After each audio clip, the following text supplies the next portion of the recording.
निम्न में से कौन सी नदी अरब सागर में गिरती है?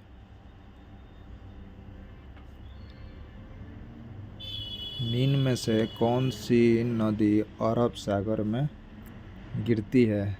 नर्मदा। निम्न में से कौन सी नदी अरब सागर में गिरती है? नर्मदा।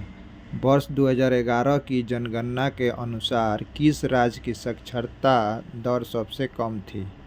बिहार। मंडल बांध परियोजना किस नदी पर है? मंडल बांध परियोजना कोयल नदी पर। सरदार सरोवर परियोजना किस नदी पर स्थित है? नर्मदा नदी पर। निम्नलिखित में से कौन सा एक गैर नवीकरणीय संसाधन है? कोयला। सूर्य के चारों ओर ग्रह को पथ को क्या कहा जाता है? कक्षा। बिहार राज्य के पृथक करके निम्नलिखित में से कौन सा राज्य बना था? झारखंड। कन्याकुमारी निम्नलिखित में से कौन सा राज्य में स्थित है? तमिलनाडु। आंध्र प्रदेश तथा उड़ीसा के तटीय इलाकों प्राकृतिक आपदाओं किसके कारण आती है? चक्रवात। भोर का तारा किसे कहते हैं? शुक्र। इंग्लिश में इसे वेनस बोलेंगे। सूर्य, चंद्रमा और तारों तथा ग्रहों को अध्ययन को क्या कहते हैं? खगोलीय विज्ञान। क्षेत्रफल की दृष्टि से विश्व का दूसरा बड़ा देश है कनाडा। गंगा की सहायक नदी कौन सी है? यमुना। 2011 की जनगणना के अनुसार केरल की साक्षरता दर कितनी है? 94%।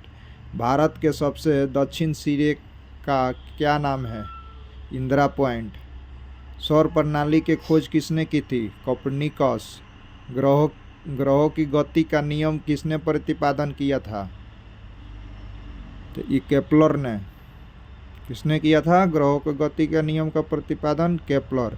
ग्लेशियर आम तौर पर पाए जाते हैं पहाड़ों पर। सूर्य के चारों ओर घूमने वाला कुल संख्या कितनी है? ग्रहों की संख्या 8। निम्न में से किस ग्रह पृथ्वी का वाहन कहा जाता है? शुक्र को। भारत का एशिया के किस भाग में स्थित है? भारत एशिया के किस भाग में स्थित है? तो दक्षिण एशिया। किस ग्रह को शाम का तारा कहा जाता है? उसे इवनिंग स्टार कहा जाता है। शुक्र। टाइटन किस ग्रह का उपग्रह है? न्यूट्रॉन। अर्सा मेजर अथवा बिग बेर एक प्रकार का है नक्षत्र मंडल। गंगोत्री हिमनद किस राज्य में स्थित है? गंगोत्री हिमनद उत्तराखंड। प्रति वर्ष के आसपास पृथ्वी सूरज के सबसे करीब होता है। कब करीब होता है? तो आपका हो जाएगा 3 जनवरी। कौन सा ग्रह सल्फ्यूरिक एसिड के घने सफेद और पीले बादलों से बना है? कौन सा ग्रह सल्फ्यूरिक एसिड के घने सफेद और पीले बादलों से बना हुआ है? तो आपका शुक्र ग्रह। निम्नलिखित में से कौन सा एस आकार का महासागर है? एस आकार का महासागर अटलांटिक महासागर है। सूर्य के बाध्यतम परत को कहते हैं? सूर्य के बाध्यतम परत को क्या कहते हैं? कोरोन। आकाश का सबसे चमकदार तारा है? आकाश का सबसे चमकदार तारा सिरियस है। सिरियस। हैली धूमकेतु का आवर्तकाल होता है? हैली धूमकेतु का आवर्तकाल होता है 76 वर्ष। 76 वर्ष। पृथ्वी के एकमात्र प्राकृतिक उपग्रह की पहचान कीजिए। पृथ्वी की एकमात्र प्राकृतिक उपग्रह की पहचान कीजिए तो वो चंद्रमा होगा। सौरमंडल का सबसे छोटा ग्रह आपका बुध हो जाएगा। सौर परिवार के निम्न ग्रहों में कौन सा ग्रह सबसे अधिक ठंडा ग्रह है? तो आपका सबसे अधिक ठंडा ग्रह वरुण हो जाएगा। इधर देखते हैं आप लोग को। बर्मी भारत के किस पड़ोसी देश की राजभाषा है? बर्मी जो है भारत के किस पड़ोसी देश की राजभाषा है? तो आपका हो जाएगा म्यांमार। जी सर। किस गैस की उपस्थिति के कारण वरुण ग्रह हल्के और नीले का दिखाई देते हैं? किस गैस की उपस्थिति के कारण वरुण ग्रह हल्के और नीले रंग के दिखाई देते हैं? तो आपका हो जाएगा मीथेन। सौरमंडल का दूसरा सबसे बड़ा ग्रह कौन सा है? सौरमंडल का दूसरा सबसे बड़ा ग्रह आपका हो जाएगा शनि। शनि सटर्न इंग्लिश में बोलेंगे। ग्रह का सबसे बड़ा उपग्रह कौन है? तो आपका सबसे बड़ा उपग्रह हो जाएगा टाइटन। टाइटन। शनि जो सटर्न ग्रह है सबसे बड़ा उपग्रह टाइटन। लाल रंग दिखाई देने वाला ग्रह, लाल रंग का दिखाई देने वाला आपका ग्रह हो जाएगा मंगल। उसको इंग्लिश में मरकरी बोलते हैं, मार्स बोलते हैं, मार्स। थोड़ा कंफ्यूजन हो जाता है। निम्नलिखित में से कौन सी भारत के मीठे पानी की झील है? तो आप बहुत तो आपका ये क्वेश्चन सिंपल है। देखिए, निम्नलिखित में से कौन सी भारत में मीठे पानी का झील है? तो वो आप हो जाएगा सांभर। साउथ पोल पहुंचने वाला प्रथम व्यक्ति कौन था? साउथ पोल पर पहुंचने वाला प्रथम व्यक्ति कौन था? तो इसका आपका हो जाएगा एमेंडसन हो जाएगा। एमेंडसन जो थे साउथ पोल पर पहले व्यक्ति थे पहुंचने वाले। सुपरनोवा है। सुपरनोवा क्या है? सुपरनोवा आपका एक मृत प्राय तारा है, माने वो मरा हुआ तारा है। सुपरनोवा एक मृत प्राय तारा है। पृथ्वी की उपसौर पीरिहेलियन स्थिति किस महीने में होती है? पृथ्वी की उपसौर पीरिहेलियन स्थिति किस महीने में होती है? तो आपका हो जाएगा सितंबर महीने में पृथ्वी के उपसौर पीरिहेलियन स्थिति इसी महीने में होती है। दो अक्षांशों रेखाओं के बीच की दूरी लगभग होती है। तो आपका हो जाएगा 111 किमी। 111 मील मारिएगा तो गलत हो जाएगा, आपका 111 किमी मारना है।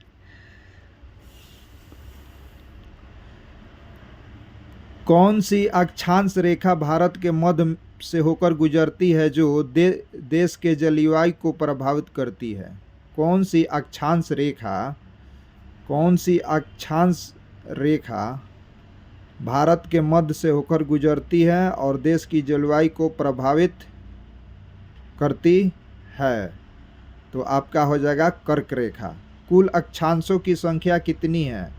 कुल अक्षांशों की संख्या आपका हो जाएगा 181 है।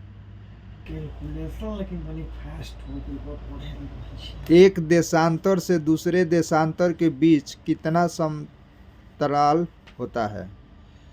ये क्वेश्चन देखिए, एक देशांतर से दूसरे देशांतर के बीच कितना समतराल होता है? तो आपका हो जाएगा 4 मिनट। अंतर्राष्ट्रीय तिथि रेखा कहलाती है। अंतर्राष्ट्रीय तिथि रेखा कहलाती है 180 डिग्री देशांतर, उसको बोलेंगे। विश्व के कुल सृष्टीय क्षेत्रफल में भारत का कितना हिस्सा है? विश्व के कुल सृष्टीय क्षेत्रफल में भारत का कितना हिस्सा है? तो आपका हो जाएगा 2.4%। ग्रीनविच से 180 डिग्री मध्यमान काल्पनिक रेखा कहलाती है। ग्रीनविच में 180 डिग्री मध्याह्न काल्पनिक रेखा कहलाती है। तो आपका हो जाएगा अंतर्राष्ट्रीय तिथि रेखा। अंतर्राष्ट्रीय तिथि रेखा ग्रीनविच माध्यम GMT तथा भारतीय प्रमाण समय IST माने फर्स्ट के बीच समांतराल कितना होता है? तो आपका हो जाएगा 5 घंटे 30 मिनट। ग्रीनविच किस देश में है? ग्रीनविच किस देश में? यूके। कौन सा देश त्रिपुरा को पश्चिम, उत्तर और दक्षिण दिशाओं से घेरता है? तो आपका सिंपल है, बांग्लादेश से घेरता है। निम्नलिखित में से कौन सा आग्नेय चट्टान एक प्रकार का है? आग्नेय चट्टान, तो आपका हो जाएगा आग्नेय चट्टान में ग्रेनाइट। ग्रेनाइट जो है हम लोग का आग्नेय चट्टान है। चूना पत्थर, उसको लिमी स्टोन को केंद्रित रूप है, लिमी स्टोन चूना पत्थर, उसे हम आप बोलेंगे संगमरमर, संगमरमर हो जाएगा। मेघालय की कौन सी पहाड़ियों में सर्वाधिक वर्षा होती है? तो मेघालय में आपका हो जाएगा कौन सी पहाड़ियाँ? तो खासी पहाड़ियाँ, खासी पहाड़ियाँ जो मेघालय में है, यहाँ पर सर्वाधिक वर्षा होती है। पनाम नहर किन दो महासागरों को जोड़ती है? पनाम नहर किन दो महासागरों को जोड़ती है? तो ये बाबू आपका हो जाएगा शिवालिक। शिवालिक जो है, सॉरी ये क्वेश्चन नहीं है, ये है पनाम नहर किन दो महासागर को जोड़। मेघालय की कौन सी पहाड़ियाँ सर्वाधिक वर्षा होती है? तो आपका खासी पहाड़ियाँ हो जाएगा। अब पनाम, अरे बाबू रात भर जगे रहते हैं, नींद थोड़ा लगती है तो थोड़ा दिक्कत होता है। पनाम नहर किन दो महासागरों को जोड़ती है? पनाम नहर किन दो महासागरों को जोड़ती है? तो ये बाबू आपका हो जाएगा प्रशांत महासागर एवं अटलांटिक महासागर। पनाम नहर किन दो महासागर को जोड़ती है? प्रशांत महासागर एवं अटलांटिक महासागर। सुनामी किस भाषा का शब्द है? सुनामी किस भाषा का शब्द है? ये जापानी शब्द है। सुनामी किस भाषा का शब्द है? ये जापानी, जापानी।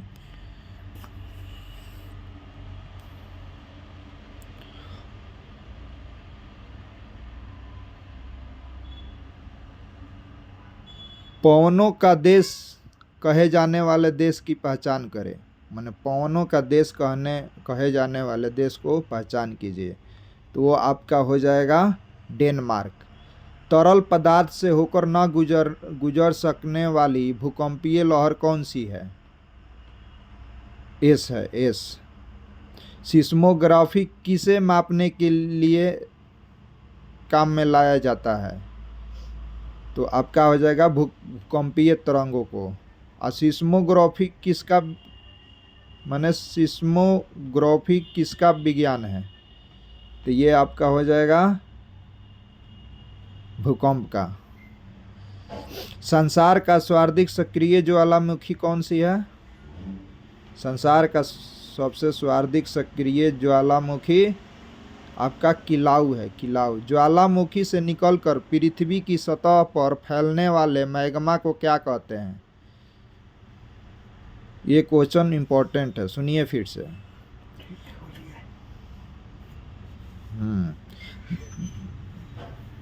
ज्वालामुखी से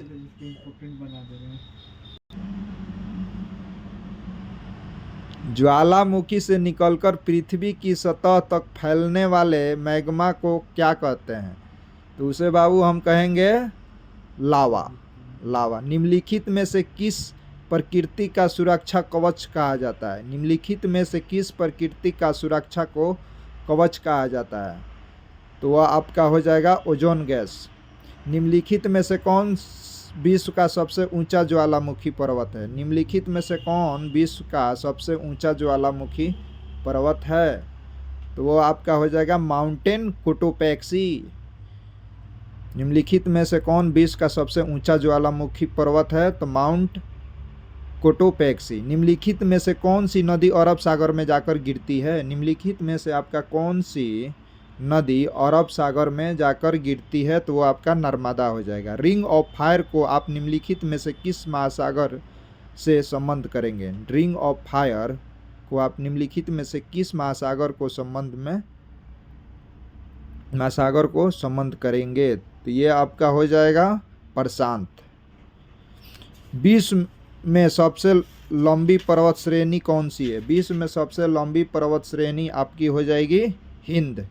सॉरी ये नहीं होगा, एडिज होगा। विश्व में सबसे लंबी पर्वत श्रेणी कौन सी है? तो एंडीज हो जाएगा, एंडीज। नर्मदा नदी निम्नलिखित में से किस स्थान से निकलती है? नर्मदा नदी आपका किस स्थान से निकलती है? तो अमरकंटक की पहाड़ी से। और आपका एक सोन नदी है जो कोइलोर में बहती है, वो भी अमरकंटक की पहाड़ी से निकलती है। एडिज पर्वत उदाहरण है, एडिज जो पर्वत है उदाहरण है। तो एडिज पर्वत आपका बृहस्पति पर्वत का उदाहरण है। निम्नलिखित में से किसे श्वेत पर्वत के नाम से जाना जाता है? श्वेत पर्वत के नाम से धौलगिरी को माना जाता है, नाम से जाना जाता है।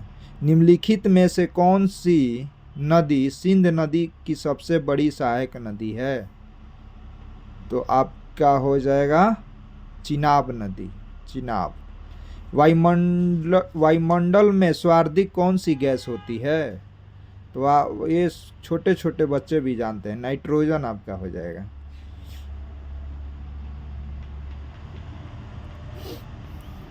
वातावरण में सबसे ज़्यादा ओजोन का संकेंद्र कहाँ होता है? वातावरण में सबसे ज़्यादा ओजोन का संकेंद्र कहाँ होता है? तो आपका हो जाएगा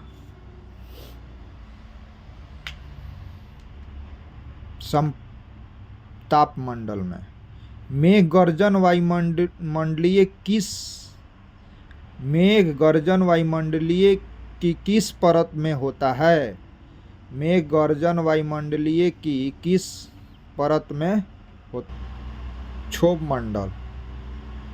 मेघ गर्जन वायुमंडलीय के किस परत में होता है? मेघ जो गरजता है तो आपका क्षोभ मंडल में। निम्नलिखित में से कौन सी स्थानीय पवन डॉक्टर वायु भी कहा जाता है? निम्नलिखित में से कौन सी स्थानीय पवन को डॉक्टर वायु भी कहा जाता है? तो उसे हम बोलेंगे हरमटन, हरमटन, माने मटन याद कर लीजिए, हरमटन। निम्नलिखित में से कौन सा कृषि का उत्पाद, लिखित में से कौन सा कृषि का उत्पाद है? तो आपका हो जाएगा फसलें। विश्व की सबसे बड़ी खारे जल का झील कौन हो जाएगा आपका? विश्व की सबसे बड़ी खारे जल की झील तो आपका कैस्पियन सागर हो जाएगा। कौन सी विश्व की सर्वाधिक गहरी झील है? सबसे गहरी झील आपका कौन हो जाएगा? बैकाल झील। जो विश्व की सबसे सर्वाधिक गहरी झील बैकाल झील। भौगोलिक दृष्टि से भारत का सबसे छोटा राज्य कौन सा है?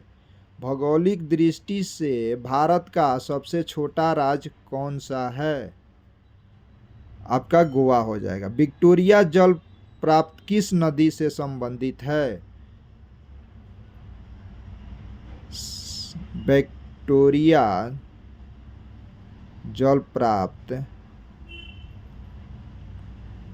किस नदी से संबंधित है? तो आपका हो जाएगा जम्बेजी नदी। जम्बेजी नदी जो है विक्टोरिया जल प्रपात किस नदी से संबंधित है? तो जम्बेजी नदी। कौन सा विश्व सबसे बड़ा झील है? माने निम्नलिखित में से कौन सा विश्व में सबसे बड़ी झील है? तो आपका हो जाएगा कैस्पियन, जो ऊपर अभी रिपीट हुआ है, ये कैस्पियन। देवप्रयाग में भागीरथी मिलती है। देवप्रयाग में भागीरथी से मिलती है, कौन मिलती है आपका? तो आपका हो जाएगा अलकनंदा। निम्नलिखित में से विश्व की सबसे बड़ी मीठे जल का झील है। निम्नलिखित में से विश्व की सबसे बड़ी मीठे जल का झील है। तो आपका हो जाएगा बाबू सुपीरियर झील। निम्नलिखित में से विश्व की सर्वाधिक ऊंचाई पर स्थित झील है, माने सर्वाधिक ऊंचाई पर। तो ऊंचाई पर आपका हो जाएगा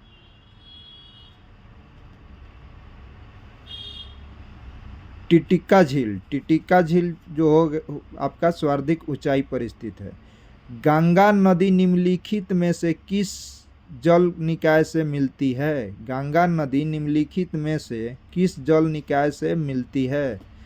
तो आपका हो जाएगा लिकनंबर झील से। लिकनंबर झील से। निम्नलिखित में से कौन सा भारत राज्य बांग्लादेश और म्यांमार दोनों के साथ सीमा साझा करता है? निम्नलिखित में से कौन सा भारतीय राज्य बांग्लादेश और म्यांमार दोनों के साथ सीमा साझा करता है? तो आपका हो जाएगा मिजोरम। क्षेत्रफल की दृष्टि से भारत का सबसे छोटा पड़ोसी देश कौन सा है? क्षेत्रफल की दृष्टि से भारत का सबसे छोटा पड़ोसी देश कौन सा है? तो आपका भूटान हो जाएगा। भूटान। अफ्रीका महाद्वीप की सबसे बड़ी झील है। अफ्रीका महाद्वीप की सबसे बड़ी झील है तो आपका हो जाएगा विक्टोरिया झील। विक्टोरिया झील। विक्टोरिया झील की अफ्रीका देशों के मध्य में स्थित है। माने जो विक्टोरिया झील की किन अफ्रीकी देशों के मध्य में स्थित है? तो आपका ए हो जाएगा तंजानिया और कीनिया और युगांडा। विक्टोरिया झील के किन अफ्रीकी देशों के मध्य में स्थित है? तो आपका हो जाएगा तंजानिया, कीनिया और युगांडा। ये विक्टोरिया झील है किन अफ्रीकी देशों के मध्य में स्थित है? विक्टोरिया झील। तो आपका तंजानिया, कीनिया और युगांडा। निम्नलिखित में से एक खाद्य फसल है। खाद्य फसल चावल। निम्नलिखित में से कौन सी झील हिनमून लेक कहलाते हैं? हिनमून लेक कहलाते हैं। तो आपका हो जाएगा विक्टोरिया। निम्नलिखित में से किस देश को हजारों झीलों की भूमि कहा जाता है? निम्नलिखित में से किस देश को हजारों झीलों की भूमि कहा जाता है? तो वो आपका फिनलैंड हो जाएगा। 1962 में मैकमोहन रेखा के क्षेत्र में भारत के युद्ध किस देश के साथ हुआ था? चीन। चीन के साथ हुआ था। 62 में मैकमोहन रेखा के क्षेत्र में भारत का युद्ध किस देश के साथ हुआ था? तो 62 में तो चीन के साथ। विश्व का सबसे ऊंचा जल प्राप्त आपका हो जाएगा एंजिला। एंजिल। और नेक्स्ट वीडियो आगे भी आएगा। लाइक सब्सक्राइब करते रहें, शेयर करते रहें।